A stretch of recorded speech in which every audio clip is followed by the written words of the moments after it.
Hey guys, with inflation coming in hotter than expected, expect the big cap AI companies like Google to outperform here in the short run, because more investors will trust the big cap names because they don't have to raise capital. They don't have to worry about the higher interest rates. And Google has the strongest cash flow, the most cash on their balance sheet out of any company out there, okay? And it's still cheap compared to its historic average, with PE ratio. So this is one I'm going to be buying heavily in my short-term account. I also have it in my long account because I like the momentum here. I think it's going to break out to all-time highs, and I think it'll eventually get to $200 a share, okay? Because they just unveiled their new AI chip and also their new ARM-based CPU. So that's two positive catalysts. Of course, I always say wait for a positive catalyst. They got that.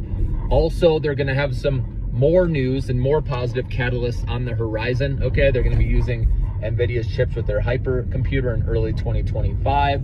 So they got that. There's some other stuff as well. So with this stock still cheap, I like playing this one in this environment. And like I said, I can see more investors putting their money into there for safety, okay? Because like I said, the small caps are interest rate sensitive. And obviously after the hotter than expected inflation report, the big cap names should do better.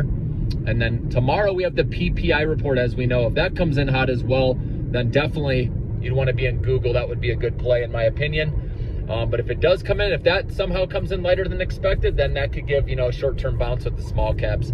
But again, you got to be super patient, guys, because the interest rate cuts could keep getting pushed back.